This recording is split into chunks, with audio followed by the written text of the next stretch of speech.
Oh, I guess I'll do a countdown. 3, 2, 1.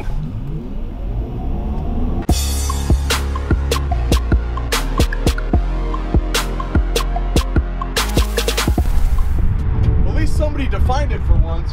Plug-in hybrid electric vehicle. Hey, it's Rick Ricart. This is what I call the first impression. I've been super excited waiting on this for months, it feels like. This is the all-new Mitsubishi Outlander PHEV. It is a plug-in hybrid electric SUV. I can't wait to check it out. I've never driven one. Let's go for a ride. All right, here we go.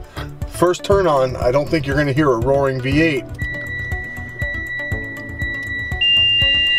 Interesting, a few beeps. Lights are on. Are we running? We are? Let's see something here. Well, we are. Okay, a little bit different on the drive function. You have to go in and then up for reverse, in and then down for drive. That is literally the only instruction I received. Rockford Fosgate stereo, that's cool. I never thought I'd be using terms like cool for a Mitsubishi electric vehicle.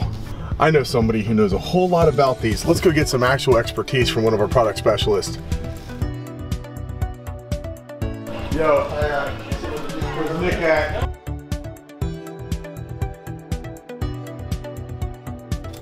Okay, so I figured this out so far, Nick. I hit the power button and it turns on. But you don't hear a sound of an engine. I hear beeping, so I know it did something. So the car is technically on right now. You're in electric mode. So that's why you don't hear an engine sound. It's 100% so the electric motor does all the grunt work of the vehicle from pretty much first to third gear. So you're using complete EV mode until you get to the point where you actually need to use your gasoline engine. So all the grunt work from first to third is what uses up your most amount of gas in a vehicle. But you get 100% of torque from 0 to whatever miles per hour you want in this. It's awesome because obviously an electric motor is almost 100% efficient and is all Zero torque. emissions, yeah. So to get you off the line and torque and get moving, it uses all electric. And then probably for more of the cruising, the staying power, it'll switch to the gasoline motor. Internal combustion. I'm guessing green that says ready means it's started and I can put it in gear. Yes. I like how you got a kind of different design on things. Got a different design on the shifter, kind of pull it in and then up. And then if you notice right here with the technology part, this is your multi-view camera. So you get a 360-degree view. That's a good on the camera right side. That's solid. On the left side, you get the full view of your bumper. A foot and a half to the bumper is the red line, your trajectory lines. And it goes from 5, 7, and 10 feet. Is the PHEV, which stands for plug-in hybrid electric vehicle. It comes with a ton of standard technology, which everyone loves in their vehicles these days. So you're gonna get standard blind spot detection, standard Apple CarPlay. Standard Apple CarPlay, do you have to pay for it? Nope, free. Free? Yep. I thought only Ford was doing that. That's awesome. Standard blind spot detection, rear cross traffic alert, push button start, power lift gate. And then you also have the EV mode, which if you turn the EV mode on, that transforms the engine into 100% electric motor battery. 0 emissions, and the way you get 100% torque, just like you just noticed when you hit the gas, is with a combustion engine, you have to wait for that fuel to combust. And that's why you have that little bit of hesitation. But with electric motor batteries, you have 100% torque 100% of the time.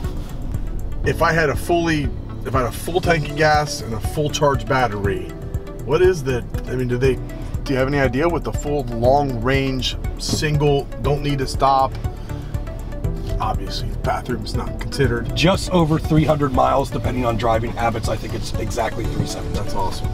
Well, because I know that the #1 concern that most people that haven't experienced electric vehicles yet have is what's called range anxiety. Exactly. And they're worried that they're going to get somewhere and not be able to recharge and they're going to be stuck. Well, the great thing about having a plug-in hybrid is you actually have regenerative braking. So even when you're coasting or braking, you're recharging the battery to help gain distance. You have a full range of just electric of 25 miles. You have a full, combination of 300 miles. So if you run out of electric battery, which won't really happen completely because you'll never go completely dead because of your regenerative braking. So every time you hit the brake, you'll notice that it goes to the charge. Yes. And every time you go into the green, that's you're driving economically. And every time you go into the power, it means you're using gasoline. So I bet it could even be further. I might have to test that. We'll have to see how many miles we can truly get, because it should have the technology even farther than 300 miles. EV mode, which goes 100%. 100%. Let's go ahead and hit that. We're going EV. Pow. Did I do it? It says EV on the screen. Now it says EV in blue. You see it there? So EV now you're on the screen using in blue. all electric motor, no gasoline. You have super all-wheel drive control standard. And Wow. no matter what trim level you get. Curious, what's eco mode then? Eco mode just allows you to, when you're using your gasoline motor, it allows to slightly lessen the output of your RPMs to gain even better gas mileage. Wow.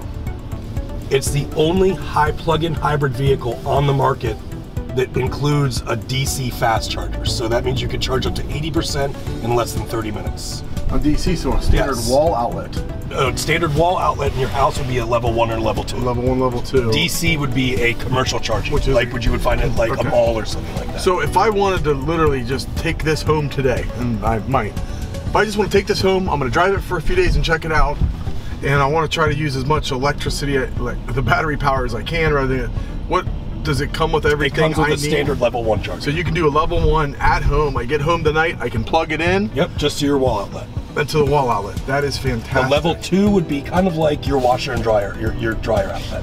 Yes. A little bit more high voltage plug, but you can always have an electrician install that very easily into a garage, so you could use that as well.